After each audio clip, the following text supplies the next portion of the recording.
Welcome to my YouTube channel. Like ಮಾಡಿ, share ಮಾಡಿ, comment ಮಾಡಿ, ಹಾಗೆ ಸಬ್ಸ್ಕ್ರೈಬ್ ಆಗಿ.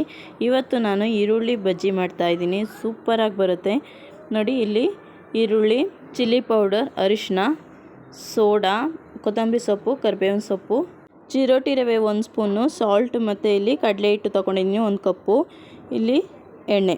ಈಗ ಒಂದು ಪಾತ್ರೆಗೆ ಈರುಳ್ಳಿನ ಹಾಕ್ಕೊಳ್ಳಿ ನೋಡಿ. ಉದ್ದುದಕ್ಕೆ ಎಲ್ಲ ಈರುಳ್ಳಿನೂ ಬಿಡಿಸ್ಕೊಂಡಿದ್ದೀನಿ. ಈಗ ಉದ್ದುದ್ರಾಗಿರಬೇಕು ಈರುಳ್ಳಿ.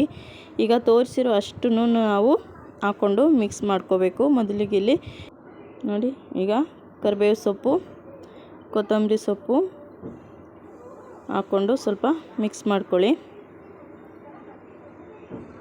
ಚೆನ್ನಾಗಿ ಮಿಕ್ಸ್ ಮಾಡ್ಕೊಂಡಾದಮೇಲೆ ಇದಕ್ಕೆ ನಾನೀಗ ಚಿಲ್ಲಿ ಪೌಡರ್ ಮತ್ತು ಅರಿಶಿನ ಹಾಕ್ತಾಯಿದ್ದೀನಿ. ಇಲ್ಲಿ ನಾನು ಹಸಿರು ಮೆಣಸಿನ್ಕಾಯಿ ಬಳಸಿಲ್ಲ, ಅದ್ರ ಬದಲಾಗಿ ಚಿಲ್ಲಿ ಪೌಡರ್ ಹಾಕ್ತಾಯಿದ್ದೀನಿ. ನಿಮಗೆ ಬೇಕು ಅಂತ ಅಂದರೆ ಹಸಿರು ಮೆಣಸಿನ್ಕಾಯಿನ ಸಣ್ಣದಾಗಿ ಕಟ್ ಮಾಡಿ ಹಾಕ್ಕೊಳ್ಳಿ. ನೋಡಿ, ಈಗ ಮಿಕ್ಸ್ ಮಾಡ್ತಾಯಿದ್ದೀನಿ. ಈಗ ಮಿಕ್ಸ್ ಮಾಡಿದಂಥದ್ದಕ್ಕೆ ರವೆ, ಕಡಲೆ ಹಿಟ್ಟು ಹಾಕಿ ಮಿಕ್ಸ್ ಮಾಡಿಕೊಂಡು ಉಪ್ಪು ಹಾಕ್ಕೊಳ್ಳಿ, ರುಚಿಗೆ ತಕ್ಕಷ್ಟು. ಈಗ ನೀರು ಹಾಕ್ಕೊಂಡು ಈ ಹದದಲ್ಲಿ ಕಲಿಸ್ಕೊಳ್ಳಿ ನೋಡಿ. ಫುಲ್ ಮಿಕ್ಸ್ ಎಲ್ಲ ಮಾಡ್ಕೊಂಡಾದ್ಮೇಲೆ ನೋಡಿ ಎಷ್ಟು ಚೆನ್ನಾಗಿ ಬಂದಿದೆ. ಇಷ್ಟು ಹದದಲ್ಲಿದ್ದರೆ ಸಾಕು. ಒಂದು 10 ನಿಮಿಷ ನೆನೆಯಕ್ಕೆ ಬಿಡೋಣ.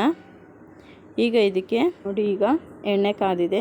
ಒಂದೊಂದೇ ಹಾಕ್ಕೊಳ್ತಾಯಿದ್ದೀನಿ. ಸ್ವಲ್ಪ ನೋಡಿ, ಈ ರೀತಿ ಬಿಡಬೇಕು. ಉಂಡುಂಡೆಗೆ ಹಾಕ್ಬೇಡಿ, ಅಷ್ಟು ಚೆನ್ನಾಗಾಗಲ್ಲ. ಈ ರೀತಿ ಬಿಡ್ತಾ ಬನ್ನಿ. ಯಾವ ಶೇಪ್ ಬೇಕೋ ಆ ಶೇಪ್ ಹಾಕ್ಕೊಳ್ಳಿ ನೋಡಿ. ಎಣ್ಣೆ ತುಂಬಾ ಕಾದಿರಬಾರ್ದು ನೋಡಿ. ಈ ರೀತಿ ಸ್ವಲ್ಪನೇ ಹಾಕ್ಕೊಳ್ಳಿ.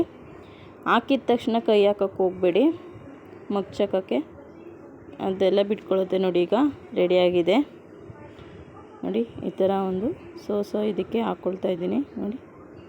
ಬಿಸಿ ಆದಂಥ ಈರುಳ್ಳಿ ಬಜ್ಜಿ ರೆಡಿಯಾಗಿದೆ.